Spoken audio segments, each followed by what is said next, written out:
जब 1955 पास किया तो उसके बाद 1955 से नागरिकता की सारी प्रक्रियाएं इस समय चल रही हैं। जो भी इस समय नागरिकता को लेकर बात होता है, व्याख्या की जाती है, तो 1955 का ही एक्ट को लेकर बातें की जाती हैं, न्याय मिलता है उसी के तहत। अनुच्छेद 10 नागरिकता को कानून आधारित बनाता है। अनुच्छेद 10 नागरिकता को क्या बनाता है? कानून आधारित बनाता है, क्योंकि यह कहता है कि कानून पर यह आधारित है, कानून के ही द्वारा है।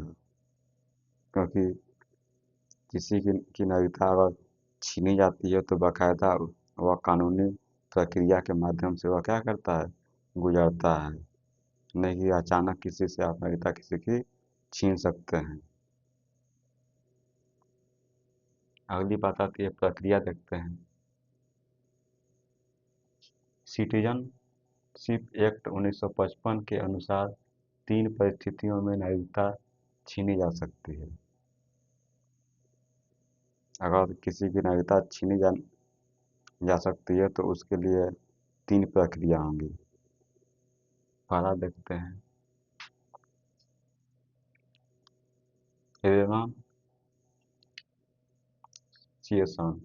रिनंसिएशन का मतलब होता है कि त्यागना। अगर आप खुद ही भारत की नागरिकता अगर त्याग देते हैं तो आपका क्या हो जाएगा? समाप्त हो जाएगा। अगर स्वेच्छा से आप त्यागना चाहते हैं तो आप क्या कर सकते हैं? त्याग सकते हैं। पहला हो गया स्वयं नागरिकता छोड़ देना। यहाँ पर लिखा गया है स्वयं नागरिकता छोड़ देना। अगर आप स्वयं नागरिकता को छोड़ देते हैं आप, तो आपका वैसे ही समाप्त हो जाएगा। दूसरी बात आती है टर्मिनेशन।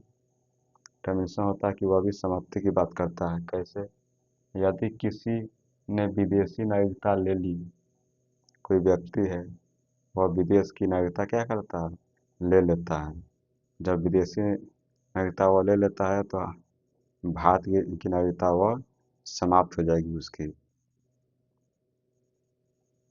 तो ऐसे नागरिकता समाप्त की जा सकती है। फिर तीसरी बात आती है डेप्रीवेशन। डेप्रीवेशन का मतलब हानि होता है, नाश होता है।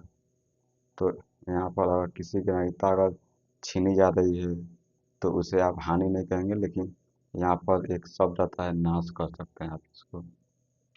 तो यह क्या होता है? सरकार द्वारा नागरिकता छीन लेना। अगर सरकार किसी की नागरिकता अगर छीनती है अगर, तो क्या वजह हो सकते हैं? व्यक्ति ने झूठ बोला हो।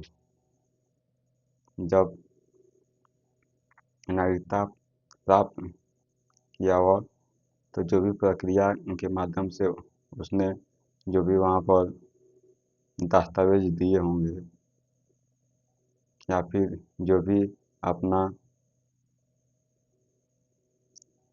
नाम और जगह ठीक ठीक नहीं बताएंगे और बाद में वह दोषी पाए होंगे तो उनकी नागरिकता क्या की जा सकती है?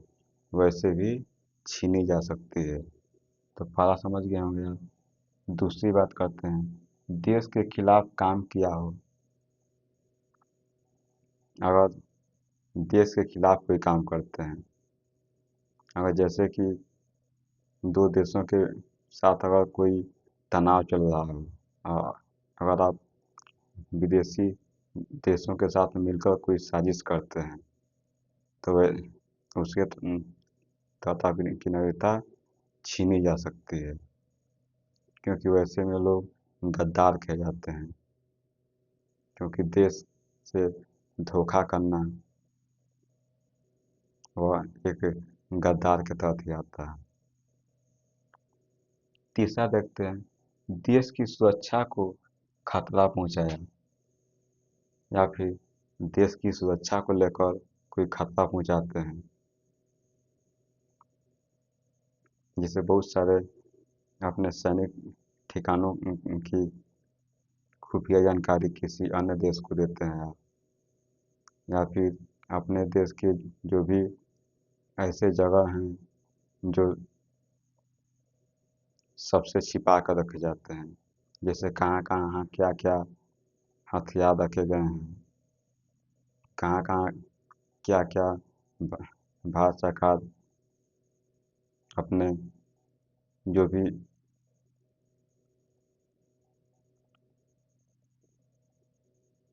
अपने सज्जा जो भी सामान होते हैं अपनी सुरक्षा के लिए वो रखे हैं, और आप किसी अन्य देश को उसकी जानकारी देते हैं तो वह भी क्या हो जाएगा, उससे भी आपकी नागरिकता छीनी जा सकती है, क्योंकि अपना भेद आप किसी की और को नहीं बता सकते हैं।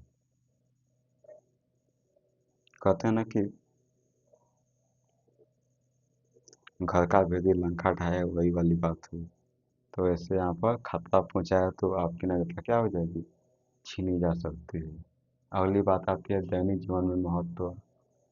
जब एनआरसी, सीएए जैसे विवाद सामने आते हैं, जो भी आपने देखा था फिलहाल 2019 में सीएए एनआरसी, तो जब भी आता है यह विवाद सामने तो अनुच्छेद 10 इसकी रक्षा करता है।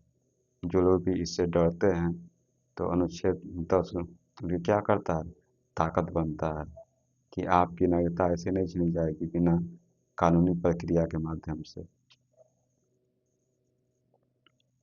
विवाद के सामने आते हैं तब तक नागरिकों के मन में डर होता है कहीं उनकी नागरिकता खतरे में न पड़ जाए। बात सही है, जो भी सीएए है, एनआरसी है, तो कुछ नागरिक हैं जिनको क्या लगता है, डर लगता है कि हमारी नागरिकता भी छीनी जा सकती है, खतरे में पड़ सकते हैं।